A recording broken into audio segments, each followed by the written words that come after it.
अस्सलाम वालेकुम बच्चों, मैं उम्मीद कर रहा हूँ कि आप सब लोग खैरियत से हो। पिछले तमाम लेक्चर्स आप लोग समझ चुके हो और टेस्ट माशाल्लाह आप लोग दे रहे हो और उसमें भी अच्छा रिस्पॉन्स कर रहे हो। लेकिन एक चीज़ में जो मैंने फेस किया कि आप लोग बहुत ज़्यादा प्रॉब्लम कर रहे हो, वो ग्राफ वाले क्वेश्चंस हैं और न्यूमेरिकल्स हैं। तो आज की इस वीडियो में स्पेसिफिकली मैं आपको ग्राफ वाली बेटा चीज़ें समझाऊंगा और न्यूमेरिकल समझाऊंगा, ताकि जब मैं आपका न्यूमेरिकल्स का कंप्लीट टेस्ट लूँगा तो उसमें आपको इंशाल्लाह कोई परेशानी नहीं होगी। बच्चों, ग्राफ को जब हम देखते हैं हमारे पास, अब देखो ये यहाँ पर कुछ ग्राफ बने हुए हैं, स्टेशनरी, यूनिफॉर्म और नॉन यूनिफॉर्म। देखो आपके पास ये टाइम है और ये डिस्प्लेसमेंट है। ऐसी लाइन का मतलब होता है कि आपके पास डिस्प्लेसमेंट कांस्टेंट है। सपोज करो यहाँ कुछ लिखा होता है ना, 0 1 2 3 4 5 ऐसे, तो लाइन इस तरह बनी हुई है, इसका मतलब ये क्या है, कांस्टेंट है। जब कभी भी ऐसा ग्राफ होगा तो जो भी वाई एक्सिस पे चीज़ दी जाएगी बेटा क्या होगी, कांस्टेंट होगी। मगर टाइम चेंज हो रहा है तो ये आपके पास बन जाता है स्टेशनरी ऑब्जेक्ट। जब कभी आपके पास ऐसा ग्राफ बनता है, इसका मतलब है ये दोनों आपस में डायरेक्टली प्रोपोर्शनल है। डायरेक्टली प्रोपोर्शनल का मतलब होता है अगर एक कंपोनेंट बढ़ेगा तो दूसरा कंपोनेंट भी बढ़ेगा, एक कंपोनेंट कम होता है तो दूसरा भी कम होता है। तो इसको आपने यहाँ कह दिया यूनिफॉर्म स्पीड है ये। जब कभी बेटा आपके पास ऐसी डायग्राम शो हो रही होती है, आप कहते हो कि आपके पास कांस्टेंट वैल्यू नहीं आएगी, अब टाइम और डिस्टेंस आपके पास चेंज हो रहे हैं। तो ये आपके पास दोनों एक तरह बढ़ रहे थे, ये आपके पास चेंज हो रहे हैं, इसको आपने नाम दिया यूनिफॉर्म स्पीड का। अगर मैं बेटा इनकी फ्लैश कार्ड्स में से पढ़ता हूँ तो straight line can be on x axis और parallel to x axis showing no displacement. Horizontal line shows gradient is zero and hence velocity is zero. तो इससे आपको अगर मैं पूछता हूँ कि व्हाट इज द वेलोसिटी, तो आंसर क्या हो जाएगा बेटा, जीरो हो जाएगा। A straight line with a constant slope shows that the gradient is constant and non-zero। यानी अब वैल्यू जीरो नहीं आएगी, कोई ना कोई वैल्यू आएगी, कांस्टेंट वेलोसिटी है। और जब वेलोसिटी कांस्टेंट हो जाती है बेटा तो आपके पास एक्सीलरेशन जीरो होती है। Now this curve indicates that the gradient is not constant. The change in gradient means the velocity is continuously changing। अब velocity मुसलसल तौर पर बदल रही है, तभी आपको ऐसा ग्राफ मिल रहा है। ठीक है, तो ये बहुत एहतियात के साथ इन तीनों बातों को आपने समझना था, चूंकि ये बहुत ज़्यादा इंपॉर्टेंट था हमारे लिए। अब बेटा अगर और दोबारा मैं आपको मोशन ग्राफ्स की तरफ लेकर जाता हूं तो ये देखिएगा यहाँ पर, अब ये चार ग्राफ्स हैं, ग्राफ 1, ग्राफ 2, ग्राफ 3, ग्राफ 4। इन ग्राफ को अब हम समझते हैं कि ग्राफ बेटा हमसे बेसिकली क्या कहना चाहते हैं। तो sir graph 1 is the velocity time graph, ये वाला time graph for the motion of particle projected vertically upward. Notice that graph goes to the negative velocity axis. This is because after the particle reaches its maximum height, it starts returning towards, hence the velocity starts to increase but in the negative direction। तो आपको अगर याद होगा तो पास papers का सवाल मैंने आपको दिया था ना बॉल का, उसमें इससे रिलेट करते हुए क्वेश्चन थे। तो ये अगर मैं आपको पूछता हूँ कि क्या बता रहा है, तो आप कहेंगे बॉल ऊपर से नीचे आ रही है, तभी आप नेगेटिव ग्रेडियंट में इसको देख रहे हो। ग्राफ 2 क्या बता रहा है, graph 2 shows a particle moving with constant acceleration as the slope is constant. ये देखो ये कांस्टेंट मूव कर रहा है, तो जब हमने क्या पढ़ा है, वेलोसिटी कांस्टेंट होगी तो एक्सेलरेशन जीरो हो जाएगी। ग्राफ 3 क्या बता रहा है सर, ऊपर जाता है फिर नीचे आता है फिर ऊपर आता है। Graph 3 shows the motion of a ball drop and bouncing back. याद होगा एक सवाल इस तरह भी पूछा था मैंने आपको कि बॉल फेंकी गई है, बाउंस बैक हुई है। This is because as the ball release, the velocity increase with the constant gravitational acceleration, and as the ball hit the ground and bounces back, now the direction of the velocity is changes। तो आपके पास अब ये dip आ रहा है graph के अंदर, एक दफ़ा इंक्रीज हो रही है और एक दफ़ा डिक्रीज हो रही है। सर ग्राफ 4 क्या बता रहा है हमें, ग्राफ 4 शो करता है आपके पास particle moving with a constant deceleration as velocity is decreasing.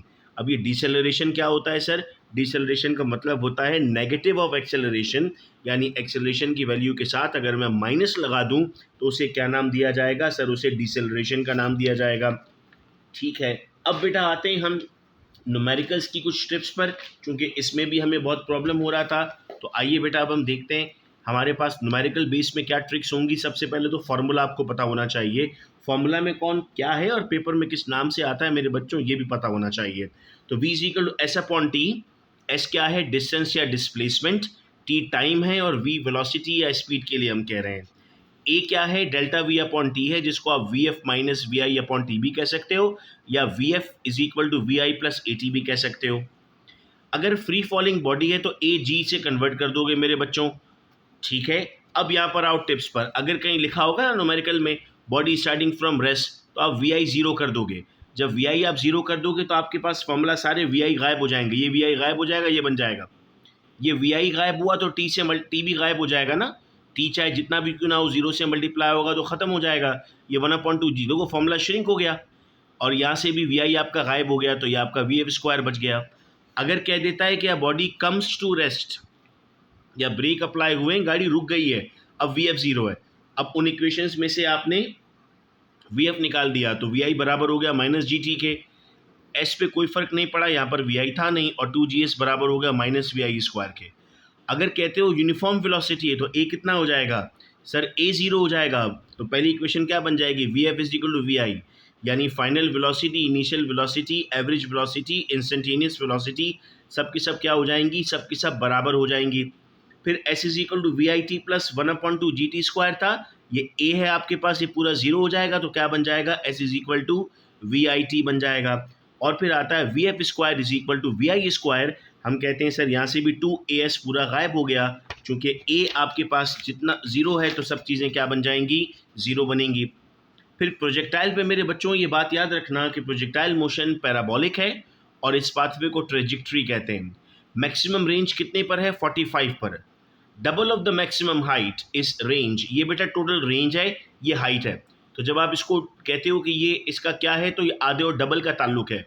तो double of the maximum height is range, या फिर half of the range is also the maximum height. तो यहाँ से बेटा हमें हाइट और रेंज के ताल्लुक से भी देखना है, तो इसको कोई न्यूमेरिकल बेस्ड क्वेश्चन बना के हमसे पूछा जा सकता है।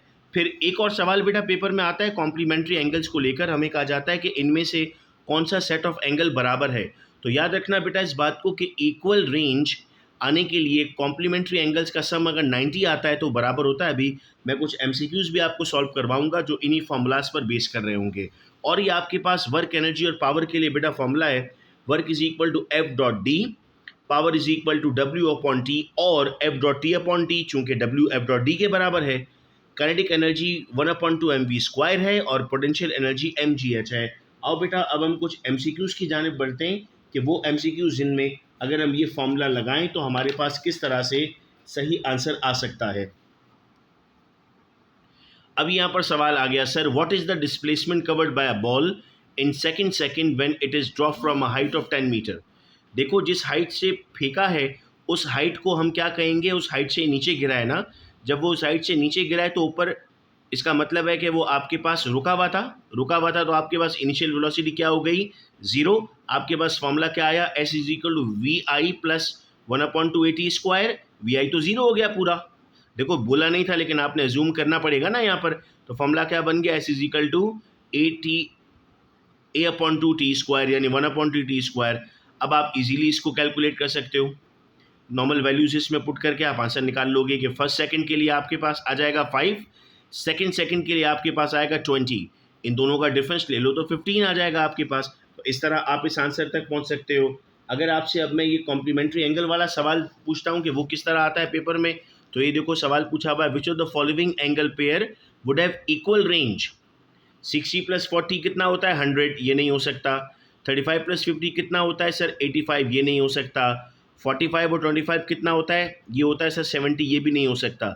लेकिन ये 75 और 15 है, 75 और 15 को प्लस करो तो कितना होता है सर, 90 होता है। तो that is the correct answer, यानी इस तरह आप करेक्ट आंसर की तरफ पहुंच रहे हैं। यानी आपने बहुत एहतियात के साथ चीज़ों को बेटा समझना होगा, और समझने के बाद आपको जो MCQs पूछे जाते हैं उसमें आपको उसको सॉल्व करना होगा। तो अच्छा अब हम और MCQs की जानिब बढ़ते हैं जो हमें ऐसा लगता है कि सर मुश्किल MCQs हैं। A ball is released vertically downward from the height of 19.6 meter. How much time is required by the ball to reach the ground? As the ball is released freely, the initial velocity is 0. तो sir हमारा वो formula क्या था जो हमने लिखा था, 1/2 AT square बन गया। तो आपने अब इसको पूरा सॉल्व कर लेना होता है इस फॉर्मूला को लगाकर, तो आपको आंसर मिल जाता है। यानी हम उन्हीं चीज़ों को बेटा यूज़ करते जाएंगे और हमारे पास हमारे आंसर्स आते रहेंगे। आपने बस उस स्कीम को कभी भी छोड़ना नहीं है। अब ये देखो सवाल आया, acceleration of this body will be 0, constant, uniformly increasing, uniformly decreasing. अब आपके पास यहाँ पर ग्राफ मौजूद है, और ग्राफ में आप क्या देख रहे हो, टाइम और वेलोसिटी आपके पास क्या हो रहे हैं, ऐसे बढ़ता जा रहा है।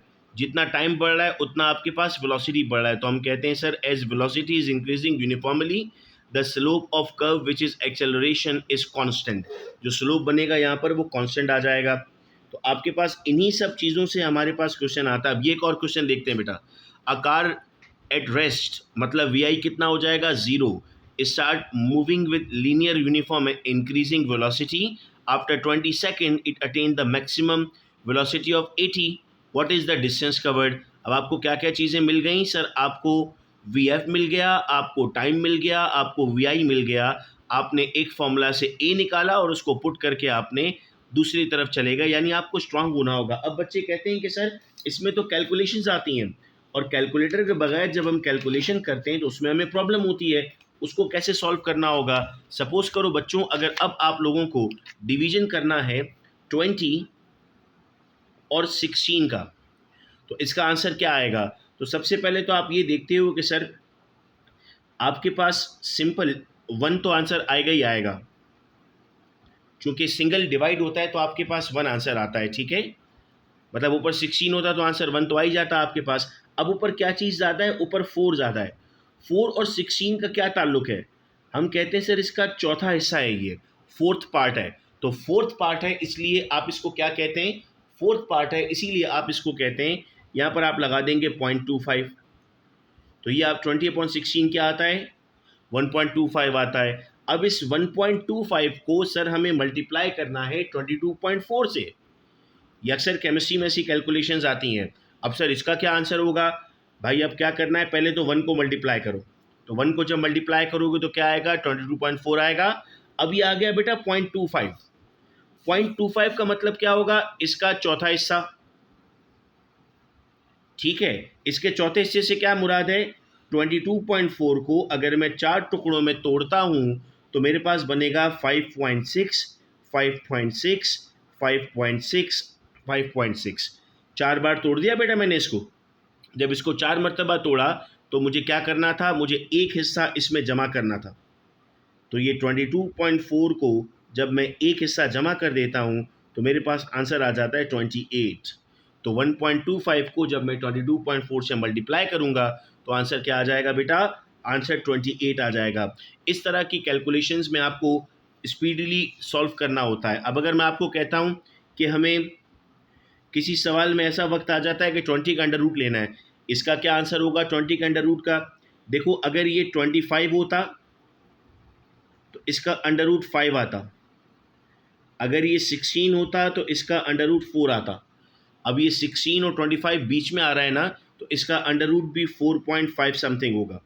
आप 4.5 कंसिडर करेंगे।